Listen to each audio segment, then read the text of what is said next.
É a continuação daquele parágrafo que nós começamos aqui. Tá. Né? Isso. Começamos aqui e agora eu vou emendar A partir duas do 3. leituras. A leitura como está no texto de Tá. vocês e uma segunda versão como eu acho Tá bom. que deve ser. Né? Então vamos lá. Posso ir?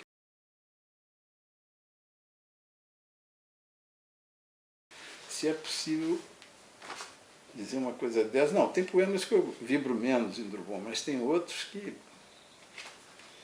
Poeta é um caso sério. O Bandeira tinha uma teoria que eu acho que é muito certa. Ele fala, olha, não acreditem muito nos poetas, acreditem nos poemas. Os poetas nem sempre, os melhores poetas nem sempre fazem, às vezes, e sempre grandes poemas. Eles erram, fazem poemas fracos, fazem poemas que não são poemas. Tenho sempre isso. Agora, um poema ou é bom ou é ruim. Então, você sempre tome a medida do poeta pelo poema, não pelo que ele faz. É diferente da prosa. A prosa é um romance, você vê o conjunto, né? Uma coisa ou outra mais frágil e tal, etc. Mas um grande escritor ele escreve uma tonelada de bobagens no meio de um universo, né, que se sustém por ele mesmo. Agora a poesia é diferente, é um trocinho pequeno, e aí o que é fraco, o que é ruim, sai logo. Sai, vem, decanta com uma velocidade de raio. Né? E isso eu acho que Drummond tem muita coisa que a gente pode dizer que ficou, né, que pelo menos na sensibilidade de muita gente, na minha inclusive, já não é tudo. Mas tem, quando ele acerta, e ele acerta em muitos tons, em muitos níveis, aí é uma coisa absolutamente sem... Não tem, acaba o parâmetro, né? Acaba a medida. Né?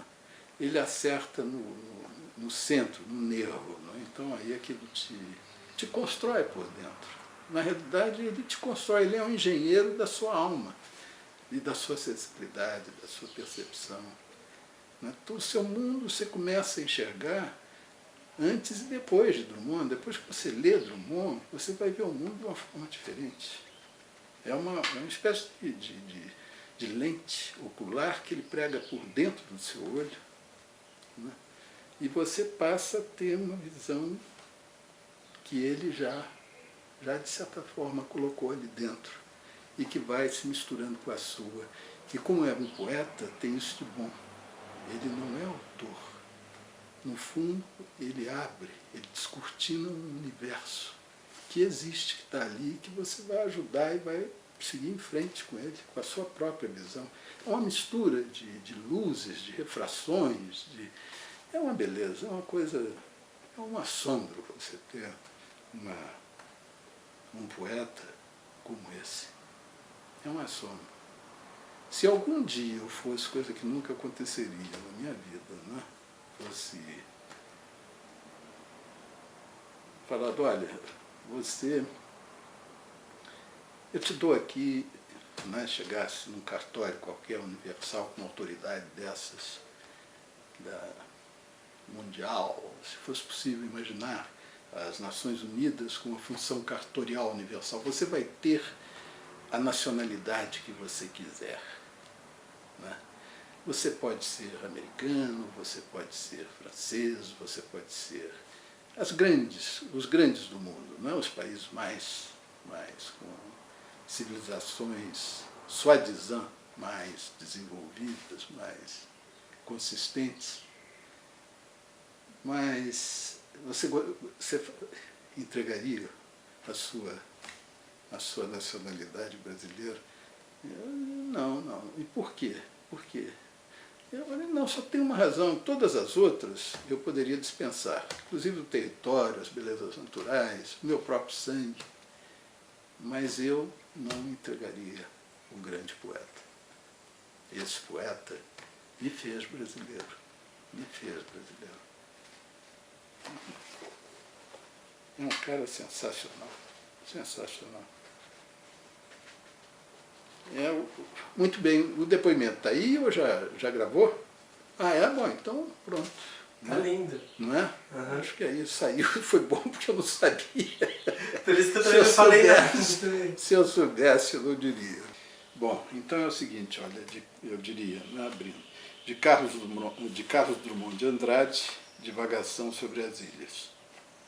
Quando me acontecer alguma pecúnia, passante de 1 milhão de cruzeiros, compro uma ilha, não muito longe do litoral, que o litoral faz falta, nem tão perto também, que de lá possa eu aspirar a fumaça e a graxa do porto. Minha ilha, e só de a imaginar já me considero seu habitante, ficará no justo ponto de latitude e longitude que, pondo-me a coberto de ventos, sereias e pestes, nem me afaste demasiado dos homens, nem me obrigue a praticá-los diuturnamente. Porque esta é a ciência, e direi, a arte do bem viver. Uma fuga relativa e uma não muito estouvada confraternização. Quando penso em comprar uma ilha, nenhuma dessas excelências me seduz mais que as outras. Nem todas juntas constituem a razão de meu desejo.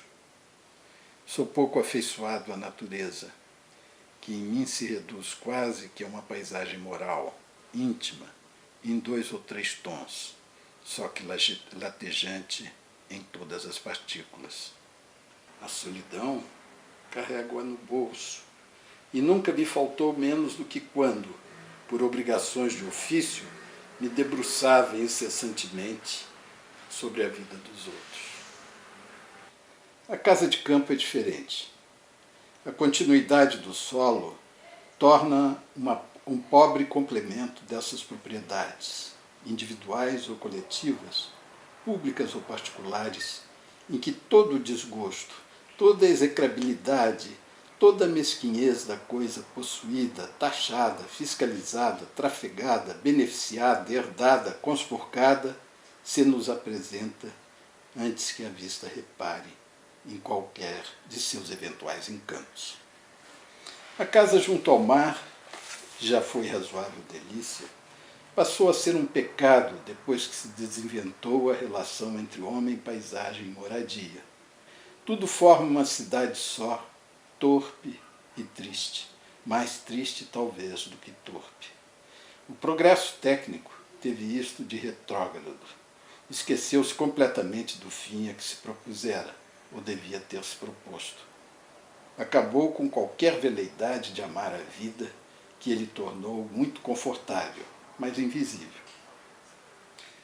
Fez-se numa escala de massas, esquecendo-se do indivíduo, e nenhuma central elétrica de milhões de quilowatts será capaz de produzir aquilo de que precisamente cada um de nós carece na cidade excessivamente iluminada, certa penumbra. O progresso nos dá tanta coisa que não nos sobra nada nem para pedir, nem para desejar, nem para julgar fora. Tudo é inútil e atravancador. A ilha sugere uma negação disto. Essas reflexões descosidas procuram apenas recordar que há motivos para ir às ilhas, quando menos para não participar de crimes e equívocos mentais generalizados.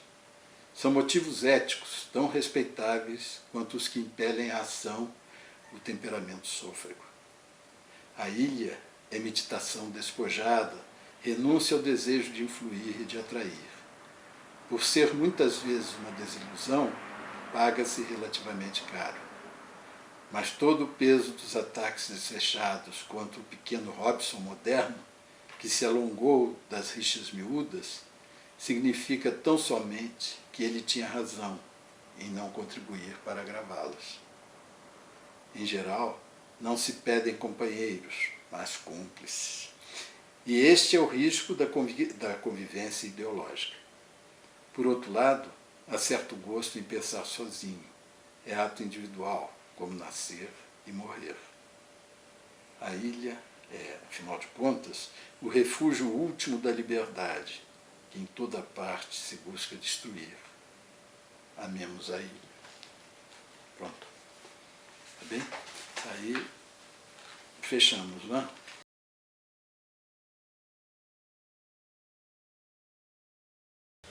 Pra mim esse ângulo tá ótimo. Tá bem? Tá bem. E deixa eu pôr no celular silencioso. É, boa ideia. Não, tô sem o meu.